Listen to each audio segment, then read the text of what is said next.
আসসালামু আলাইকুম এভরিওয়ান, আমি আরিফা। আবারও স্বাগত জানাচ্ছি আরিফাস কুকিং হাব থেকে। আজ আমি দেখাবো গরুর বট অথবা ভুড়ি যে যাই বলেন এই রান্নার রেসিপিটি। আমি এখন কড়াইতে তেল গরম করে নিচ্ছি।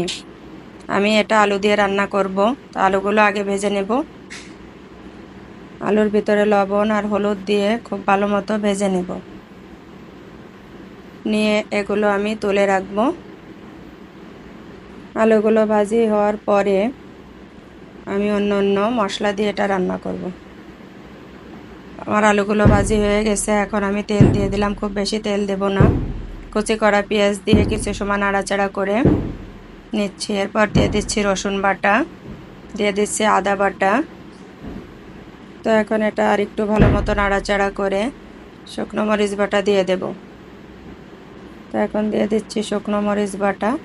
এটা ভালো মতো নাড়াচাড়া হয়ে এলে এর ভিতর আমি আগে থেকে সেদ্ধ করা ভুড়ি জাল দেয়া এটা দিয়ে দেব।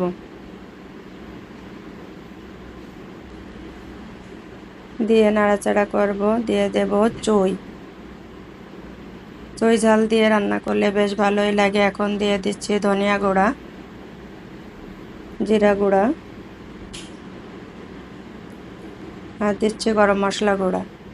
এগুলো দিয়ে খুব ভালো মতো ভাজা ভাজা করে কষা কষা করে নেব। আসলে এই গরুর বট অথবা ভুড়ি যে যাই বলে থাকেন, এটা কষানোর কাছেই মজা।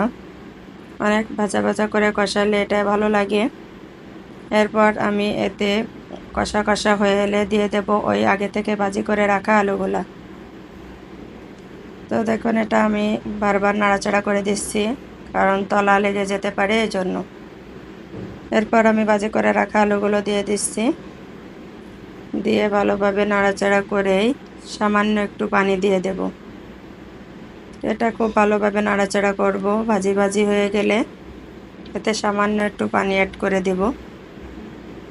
তো আমি এখন একটু ঢাকা দিয়ে দিলাম কিছু সময়ের জন্য, কারণ আলুগুলো সেদ্ধ করার জন্য একটু জাল লাগবে। এখন তেলটা ফুটে বেরিয়েছে, এখন সামান্য একটু পানি আমি দিয়ে দেবো এতে, খুব বেশি পানি দেব না। তো এভাবেই আমার রান্নাটা প্রায় শেষ হয়ে পথে। আমার এই রান্নাটি যদি আপনাদের ভালো লাগে, আমার চ্যানেলটি লাইক, কমেন্ট এবং সাবস্ক্রাইব করতে ভুলবেন না। এরকম আরও কিছু ভালো ভালো ভিডিও পেতে কমেন্ট করবেন এরপরে কোন রান্নাটা আপনারা দেখতে চান।